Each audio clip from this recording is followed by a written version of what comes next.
నాకు కూడా కొన్ని వారసత్వ సమస్యలు వచ్చాయి. ఆ వారసత్వ సమస్యలు చూస్తే 5 ఏళ్ళు రాష్ట్రాన్ని భ్రష్టు పట్టించారు. నేను ప్రతిరోజు చెప్పినా కూడా దానివల్ల ఫలితం లేదు. కానీ అప్పుడప్పుడు మనం ఆలోచించకపోతే మంచి జరిగే ఇది రాదు. ఒక ఉదాహరణ, భూమి మీది, ఆ దానిపైన హక్కు మీది. 5 ఏళ్ళు ఏం జరిగింది? మీ తాత ముత్తాత ఇచ్చిన భూమి పైన ఎవరి ఫోటో వేసుకున్నారు? తమ్ముళ్ళు ఆడబిడ్డలను అడుగుతున్నా, ఎవరి ఫోటోనాయని అడుగుతున్నా మిమ్మల్ని అందరినీ.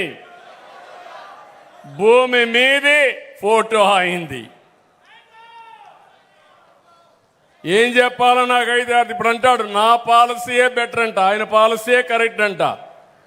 ఇంకో పక్కన మీ పొలం చుట్టూ సర్వే చేసి ఆ సర్వే రాళ్ళు, అది కూడా గెలాక్సీ గ్రనైట్, అంటే శాశ్వతంగా ఉండిపోవాలి ఆ మట్టిలో అనుకున్నాడు. అలాంటిది ఆయన బొమ్మ. ఆ బొమ్మ తొలగించడానికి మళ్ళా డబ్బులు ఆయన ఖర్చు పెట్టింది 700 కోట్లు. దాన్ని తీసేయడానికి మళ్ళా డబ్బులు అయింది. మూడోది, టెక్నాలజీ ఉపయోగించుకొని నల్ల చట్టం ఒకటి తీసుకొచ్చాడు, ల్యాండ్ టైటిలింగ్ యాక్ట్ అని. ఆ ల్యాండ్ టైటిలింగ్ యాక్ట్ పెట్టి సర్వే చేసి ఎక్కడన్నా కానీ డిస్ప్యూట్ వస్తే మీరు ఎవ్వరికి పిటిషన్ ఇవ్వడానికి లేదు, నేరుగా హైకోర్టుకే వెళ్ళాలి. మామూలు రైతు, మామూలు చిన్న కుటుంబం హైకోర్టు పెట్టి హైకోర్టు లాయర్ ద్వారా ఫైట్ చేయాలి. దాన్ని సెటిల్మెంట్ చేసే అధికారి ఈయన గుమస్తా. ఆయన గుమస్తాను పెట్టుకుంటాడు, చట్టంలో పెట్టాడు ఇవన్నీ. ఇప్పుడు అంటాడు నా చట్టం బ్రహ్మాండమైన చట్టం అంటాడు. నేను ఆ రోజు చెప్పా, నీ చట్టాన్ని తగలేయాలి కాబట్టి పబ్లిక్ మీటింగ్లో తగలేసి ఆ చట్టాన్ని రద్దు చేశామని కూడా మీకు హామీ ఇస్తున్నా. కానీ చేసిన పాపాలు ఒకే రోజు నేను కడగలేను. 22A కింద కొంతమంది భూములు పెట్టేశారు. అదే సాగ్గా కొంతమంది అధికారులు తప్పుడు రికార్డులు రాశారు. అన్ని ప్రక్షాళన చేస్తున్నా. 1 సంవత్సరం తీసుకున్నాను. ప్రతి నెల 9వ తారీఖున నేనే స్వయంగా వెళ్ళి ఒక గ్రామంలో ఈ రికార్డ్స్ అన్ని వాళ్ళకి హ్యాండ్ ఓవర్ చేస్తా.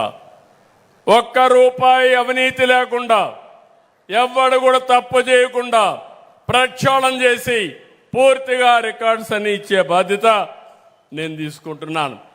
అంతేకాదు, ఇంకొక పక్క మీరు ఒకసారి చూస్తే ఈ రికార్డ్స్ ఇవ్వడమే కాకుండా QR కోడ్ పెడుతున్నాను, బ్లాక్ చైన్ టెక్నాలజీ తీసుకొస్తున్నాను. ఎవరు కూడా రికార్డ్స్ తారుమారు చేయకుండా బ్లాక్ చైన్లో పెడితే అది టెక్నాలజీ పర్ఫెక్ట్గా ఉంటుంది. ఎవరు మార్చినా, ఎవరు మార్చారో నేను ఇమ్మీడియట్గా ఐడెంటిఫై చేసే పరిస్థితి వస్తుంది. అదే మరిగా QR కోడ్ పెడితే మీరందరూ ఫోన్లో ఉంటే ప్రతిరోజు ఎవరైనా మీ భూమి కొట్టేశారంటే మీరు ఒకసారి చెక్ చేసుకుంటారు. ఇమ్మీడియట్గా చెక్ చేసుకొని ఎక్కడన్నా ట్యాంపరింగ్ కానీ ఎవరైనా చేస్తే ఇమ్మీడియట్గా మీ భూమి మీద కంప్లైంట్ చేసే పరిస్థితి వస్తుంది. ఇలాంటివి అనేక కార్యక్రమాలు తీసుకొచ్చాం. నేను అందుకే ఇవన్నీ కూడా మన నియోజకవర్గం నుంచే నేను ప్రారంభిస్తున్నా. మీరు నాకు ఒక స్ఫూర్తిని ఇస్తున్నారు. రాబోయే 4 ఏళ్లలో మీరే చూస్తారు, పెను మార్పులు మన నియోజకవర్గంలో వస్తాయి, అభివృద్ధి జరుగుతుంది. దానికి నా భరోసా అని మరొకసారి తెలియజేస్తున్నా. ఈరోజు మన ఏరియాలో కాడా పెట్టుకున్నాం. అందరికీ దీపం కింద కనెక్షన్లు 1300 ఇచ్చాం. NTR భరోసా కింద అర్హులైన వాళ్ళకి 1939 మందికి ఇచ్చాం. మన నియోజకవర్గంలో 39,263 మందికి పింఛన్లు వస్తున్నాయి. ఇంకో పక్క ఆర్థిక అసమానతలు తగ్గించడానికి, జీవన ప్రమాణాలు పెంచడానికి P4 తీసుకొచ్చాం. మెగా టీవీఎస్, అదాని పెద్ద పెద్ద కంపెనీలు కూడా ఇక్కడ పనిచేస్తున్నారు. దగ్గర 9,000 బంగారు కుటుంబాలు ఉన్నాయి. వాళ్ళకి ఎప్పటికప్పుడు చేదోడు వాదోడుగా ఉండడానికి వీళ్ళందరినీ పురమాయించాను. అవన్నీ కూడా సమీక్ష చేస్తున్నా. నేను ఒకటే ఆలోచిస్తున్నాను, ఏ పేదవాడు కూడా ఎప్పటికీ శాశ్వతంగా పేదవాడుగా మిగిలిపోవడానికి వీలు లేదు. ఇంకో పక్క ప్రభుత్వం ఇవ్వాల్సిన సంక్షేమ కార్యక్రమాలు ఇస్తున్నాం. అదే మాదిరిగా పెద్ద పెద్ద వాళ్ళందరినీ రమ్మని వాళ్ళ తెలివితేటలు, వాళ్ళ దగ్గరుండే డబ్బులు కొంత ఖర్చు పెట్టి పేదవాళ్ళకు అండగా ఉండి పైకి తీసుకొచ్చే బాధ్యత వాళ్ళకి అప్పచెప్పారు. ఇంకో పక్క మన నియోజకవర్గంలో ఒకప్పుడు నేను మాట్లాడితే ఆవులు మాట్లాడిస్తే 2 ఆవులు పట్టిస్తానంటే ఎగతాళి చేశారు 89లో.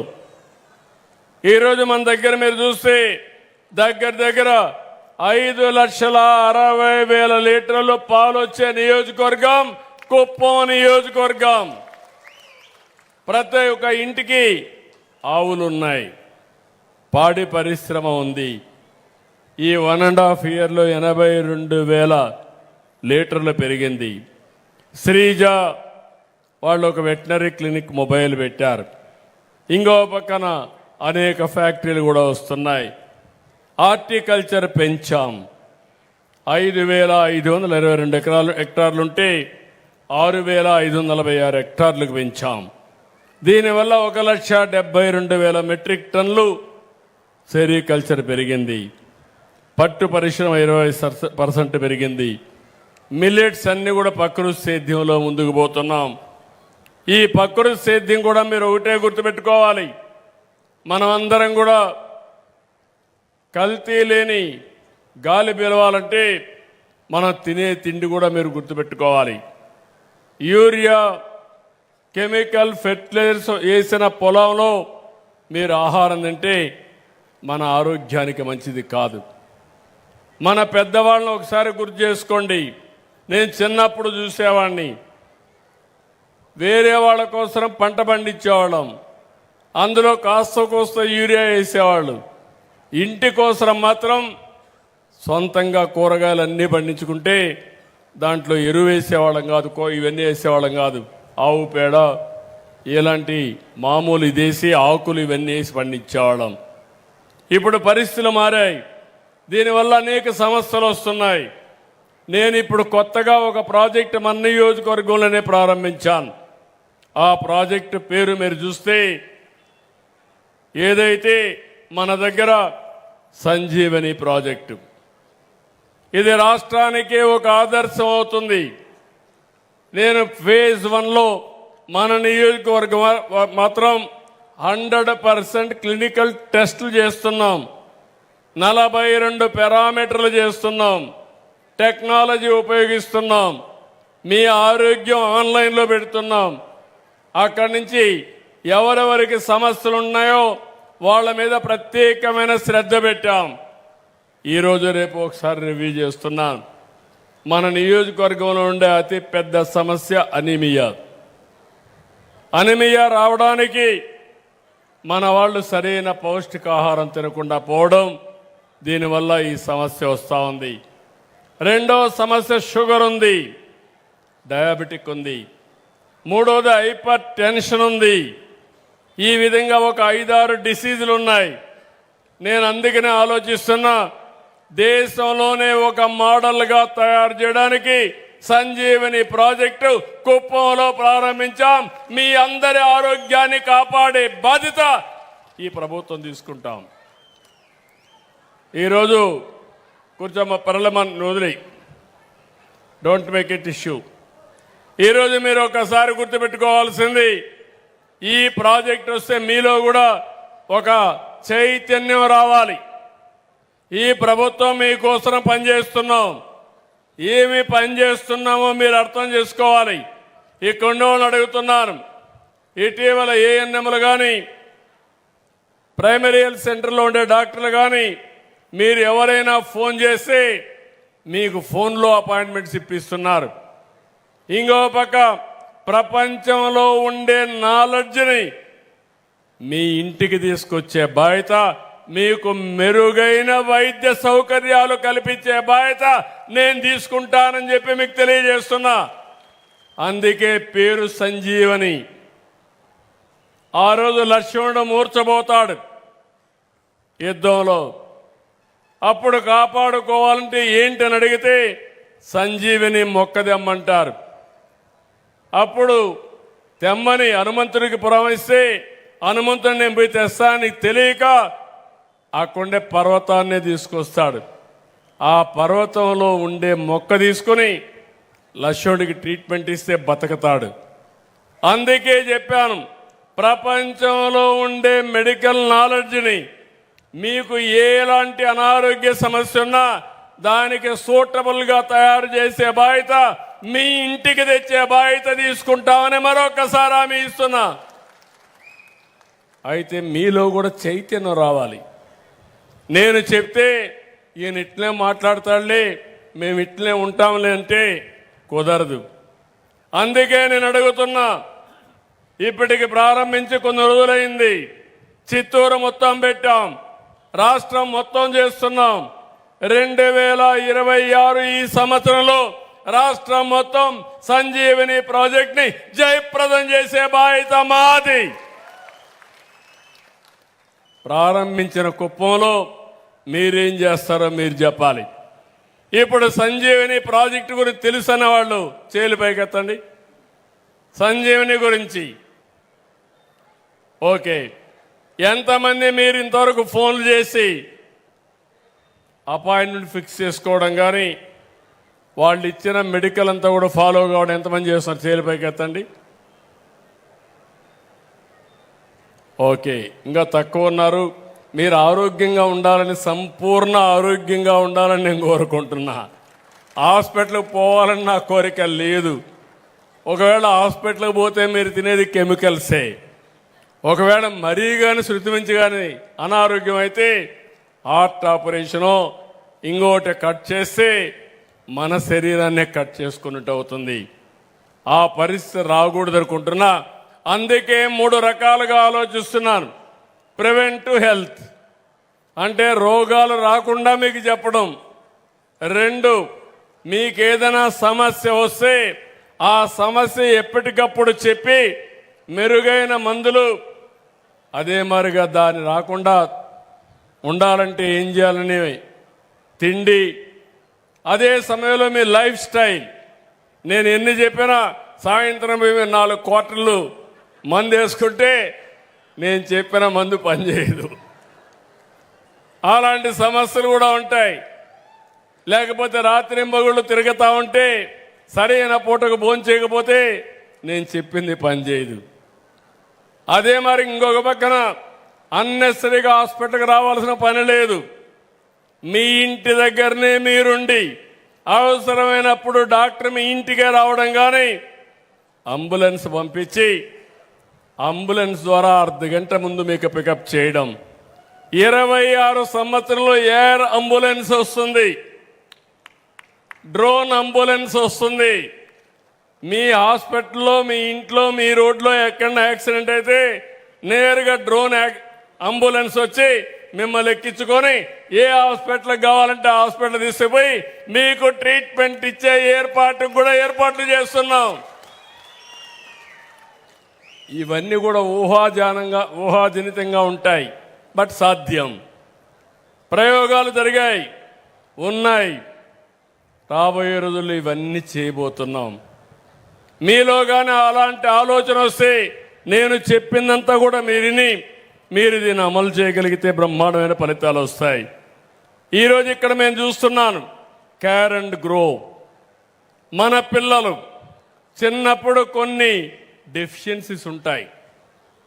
ఆ సమయంలో మనం దాన్ని అశ్రద్ధ చేస్తే ఆ పిల్లలు మూగ పిల్లలుగానో లేకుంటే కొన్ని సమస్యలు వచ్చి జీవితాంతం సఫర్ అయి మనకు సమాజానికి ఉపయోగపడే పరిస్థితి ఉండదు. ఆ సమయంలో మనం కరెక్ట్ చేస్తే చాలా వరకు ప్రయోజకులుగా తయారవుతారు. ఆ పని కూడా చేస్తున్నాం. ఇంకో పక్కన పాపులేషన్ మేనేజ్మెంట్ మన నియోజకవర్గం నుంచే స్టార్ట్ చేస్తున్నాం. అది కూడా మీరు గుర్తుపెట్టుకోవాలి. ఒకప్పుడు నేను ఫ్యామిలీ ప్లానింగ్ మాట్లాడాను. 2 పిల్లల కంటే ఎక్కువ మంది ఉంటే స్థానిక సంస్థల్లో పోటీకి అనర్హులు మాట్లాడాను. ఇప్పుడు మళ్ళా నేనే మాట్లాడుతున్నాను. 2 కంటే తక్కువ పిల్లలుంటే పోటీకి అర్హత లేదని మరొకసారి మీ అందరికీ విజ్ఞప్తి చేస్తున్నా. ఆ స్థాయికి వచ్చాం. మనం పనిచేసేది మెషిన్ల కోసరం కాదు, చెట్ల కోసరం కాదు, మనుషుల కోసరం. అసలు మనుషులే లేకపోతే ఎవరి కోసరం పనిచేస్తామని అడుగుతున్నా మిమ్మల్ని. దానికి కూడా చెప్తాను, కొన్ని దేశాలు నిర్వీర్యం అయిపోతున్నాయి. కొన్ని సంవత్సరాల తర్వాత ఆ దేశంలో ఇప్పుడుండే జనాభాలో గణనీయంగా తగ్గిపోయే పరిస్థితి వస్తూ ఉంది. వాళ్ళకు కూడా మనం సహాయం చేసే పరిస్థితికి వస్తాం. అయితే నేను మిమ్మల్ని కోరేది, కుప్పం నుంచే ప్రారంభం కావాలి. ప్రతి ఒక్క కప్పలు 2 కంటే ఎక్కువ పిల్లలు కనే దీనికి రావాలి. కొంతమంది ఇప్పుడు కూడా నిలబెడుతున్నారు, కొంతమంది ఎందుకో కానీ ముందుకు రావడం లేదు. అంటే డబ్బులు వచ్చిన వాళ్ళలో స్వార్థం పెరుగుతూ ఉంది. ఇంకా ఒక రకంగా ఉండేవాళ్ళు అయితే ఆలోచిస్తున్నారు. ఈరోజు దక్షిణ భారతదేశం ఈ యొక్క ఏజింగ్ ప్రాబ్లంలో ఉంది. కేరళ నెంబర్ 1, దాని తర్వాత తమిళనాడు, దాని తర్వాత హిమాచల్ ప్రదేశ్, దాని తర్వాత ఆంధ్రప్రదేశ్, మన తర్వాతనే కర్ణాటక, తెలంగాణ.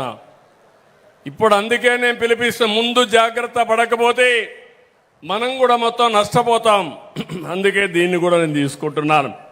ఇంకో పక్కన మౌలిక వసతులు, స్ట్రీట్ లైట్స్ వేసాం, ఎక్కడికక్కడ రోడ్లన్నీ బాగు చేస్తున్నాం. ఇంటిపైనే కరెంటు ఉత్పత్తి చేయడానికి సోలార్కి అందరికీ దగ్గర 8,000 మంది ఎస్సీ ఎస్టీలకు ఉచితంగా పెట్టిస్తున్నాం. మీటర్లు పెడుతున్నాం, స్వాపింగ్ పెడుతున్నాం. ఎప్పుడు కరెంటు కావాలని తీసుకోవచ్చు, అదనంగా ఉత్పత్తి చేసి ఇచ్చే ఏర్పాట్లు చేస్తున్నాం. ఇంకో పక్కన సబ్ స్టేషన్లోనే కరెంటు ఉత్పత్తి చేసి ఎక్కడికక్కడ కరెంటు సర్ప్లస్ చేసుకుంటూ ముందుకు పోతాం. ఇంకో పక్క అన్ని ఇళ్లలో డోర్ టు డోర్ చెత్త కలెక్షన్, 114 ఎలక్ట్రికల్ ఆటోలు పెట్టాం. 3 సిఎన్జి కాంపాక్టర్స్ వినియోగిస్తున్నాం. నెట్ జీరో కాన్సెప్ట్గా ఐఐటి కాన్పూర్ వర్కౌట్ చేస్తున్నారు. జీరో ల్యాండ్ ఫిల్లింగ్ కాన్స్టిట్యున్సీగా మనం తయారవుతుంది. నేను అడుగుతున్నా, మీ ఇండ్లకి ప్రతిరోజు వచ్చి చెత్త కలెక్ట్ చేస్తున్నారా అని అడుగుతున్నా. అనుకున్న ప్రకారం చేస్తున్నారంటే చేలు పైకెత్తండి. చాలా సంతోషం. మీరు నీతిగా సమాధానం చెప్తే నాకు కూడా కొండంత బలం. చేయని వాళ్ళ భరతం పడతా, చేసిన వాళ్ళని అభినందిస్తా. దీనివల్ల మన గ్రామాలు పరిశుభ్రంగా ఉంటాయి. సిమెంట్ రోడ్లు వేసుకుంటున్నాం. మురికి కాలువలన్నీ కూడా అండర్ గ్రౌండ్ పెడతాం. దీనివల్ల ఎక్కడ మురుగు కనపడదు. మురికి కాలువల్లో వచ్చే నీళ్లు కూడా ట్రీట్మెంట్ ఇస్తాం. ఇంకో పక్కన ఎక్కడికక్కడ సిమెంట్ రోడ్లు ఉంటాయి. ఎక్కడికక్కడ చెత్త అంతా కూడా తీసుకెళ్ళి కొత్తగా స్వచ్ఛ రథాలు మీ గ్రామానికి పంపిస్తున్నా. ఒకప్పుడు నేను చిన్నప్పుడు చూసేవాడిని, కొంతమంది వచ్చేవాళ్ళు, మీ ఇంట్లో కాగితాలు ఉంటే ఇవ్వండి, మేము వస్తువులు ఇస్తాం, డబ్బులు ఇస్తామని పాత వస్తువులు ఇచ్చి డబ్బులు కానీ కొత్త వస్తువులు తీసుకోమని అడిగేవాళ్ళు. ఇప్పుడు అదే పద్ధతిలో స్వచ్ఛ రథాలు మీ ఇంటికి వస్తే మీరు కానీ పాతవన్నీ దానికి ఇస్తే తిరిగి నిత్యావసర వస్తువులు మీకు అందజేసే బాధ్యత ఈ ప్రభుత్వం తీసుకుంటున్నాం. అదే వేస్ట్ సంపద, వెల్త్, దానికి కూడా శ్రీకారం చుట్టాం. ఇంకో పక్కన మీరు ఒకసారి చూస్తే సింగిల్ యూజ్డ్ ప్లాస్టిక్ అంతా నిరోధిస్తున్నాం. సర్బానా, జురాంగ్, కడాను వరల్డ్ క్లాస్ రీజన్గా తీర్చిదిద్దే కార్యక్రమం అప్పచెప్పాం. నేను ఒకటే ఆలోచిస్తున్నా, ఎక్కడికక్కడ ఒక మంచి నియోజకవర్గంగా తయారు చేయాలని. ప్రపంచంలో ఉండే మేధావులందరినీ రమ్మంటున్నాను, కొంతమంది వ్యక్తులను రమ్మంటున్నాం, కొన్ని సంస్థలతో కలిసి పనిచేస్తున్నాం. ఈరోజు ఇంకొక విషయం కూడా నీటి విషయంలో మిమ్మల్ని అందరినీ కోరుతున్నా. నేను కృష్ణా నీళ్లు తీసుకొస్తాను, అందరి ఎప్పుడూ ఉంటుంది. కానీ మీరు కూడా సహకరించి ఏ ఊరిలో పడిన నీళ్లు ఆ ఊర్లోనే భూగర్భ జలాలుగా మార్చాలి. ఒకప్పుడు చెరువులకు దారులు ఉండేటివి, ఆ దారులన్నీ మూసేశారు. మన ఊరికి దారి లేకపోతే మనం ఏ విధంగా పోలేమో, ఆ నీళ్లకు కూడా దారి లేకపోతే నీళ్లు కూడా పోయే పరిస్థితి ఉండవు. అందుకని లింక్ కెనాల్స్, ఎక్కడికక్కడ గొలుసు కట్టు చెరువులు ఉండేటివి. ఒక చెరువుకు నీళ్లు వస్తే ఇంకొక చెరువుకు వచ్చేటివి. అక్కడి నుంచి ఒక 20 చెరువులకు వెళ్ళి అన్ని చెరువులు నిండిన తర్వాత వాగులోకి వెళ్ళేటివి. దానికి కూడా శ్రీకారం చుట్టాలి. ఎవరైనా మీరు ఆక్యుపై చేసుకొనుంటే దాన్ని కూడా వదిలిపెట్టమని మిమ్మల్ని అందరినీ కోరుతున్నా. ఇంకో పక్కన పొగురుపల్లి గుడిపల్లి మండలంలో తంబిగానిపల్లి మండలం తంబిగానిపల్లి వద్ద 4000 ఎకరాలతో ఇండస్ట్రియల్ పార్క్స్ తీసుకొస్తున్నాం. ఇప్పటికే మీరు ఒకసారి చూస్తే 9 సంస్థలతో ఎంఓయూలు చేశాం, 800 ఎకరాలు కేటాయించాం, ఇంకొక 12 వస్తాయి. మొత్తం కూడా మీరు ఒకసారి చూస్తే ఇప్పటికొచ్చిన దానివల్ల 16 పరిశ్రమలు 7,088 కోట్లు వచ్చాయి. 32,844 మందికి ఉద్యోగాలు వస్తాయి. ఇంకా కొన్ని ఇండస్ట్రీస్ వస్తున్నాయి. డైరెక్ట్గా ఇండైరెక్ట్గా ఒక 70,000 మంది పరిశ్రమల్లో పనిచేసే పరిస్థితి, లాభం పొందే పరిస్థితి తీసుకొచ్చే బాధ్యత నాదని మరొకసారి మీ అందరికీ హామీ ఇస్తున్నాను. దీనివల్ల మన పిల్లలు వేరే ప్రాంతానికి పోయే పని లేదు. బెంగళూరుకు అవసరం లేదు, చిత్తూరుకు అవసరం లేదు, కుప్పంలోనే ఉద్యోగాలు వస్తాయి. ఇక్కడ వాళ్లకు శిక్షణ ఇవ్వడానికి నిన్నే బిర్లా ఇన్స్టిట్యూట్ తరఫున, వాళ్ళ యొక్క చారిటీ తరఫున అందరికీ స్కిల్ డెవలప్మెంట్ కూడా ప్రారంభించాను. అక్కడిని ఏదైతే కోవర్కింగ్ స్పేస్, ఎవరైనా ఇంటి దగ్గర పనిచేసే వాళ్ళు ఇంకా మెరుగైన టెక్నాలజీ కావాలంటే వచ్చి పనిచేయడానికి కూడా వాళ్ళకు కూడా పెట్టాం. నా ఉద్దేశం ఒకటే, కుప్పంలో ఎవ్వరు కూడా పని లేకుండా సోమరిపోతులుగా లేకుండా 10 రూపాయలు సంపాదించుకునే మార్గం చూపించే బాధ్యత నాది, అందిపుచ్చుకునే బాధ్యత మీది. ముందు మారుగా కష్టపడక్కర్లేదు, మనమేం సేద్యం చేయక్కర్లేదు, నాగళ్ళు దున్నే పనులు దుక్కి చేసే పని లేదు. కానీ పొలాన్ని చూసుకుంటూ 2 ఆవులు పట్టుకుంటే 4 ఆవులు పెంచుకుంటే నెలకు 20,000 30,000 వస్తాయి. వేరే వాళ్ళపైన ఆధారపడకుండా మనమే ఆనందంగా ఉండే పరిస్థితి వస్తుంది.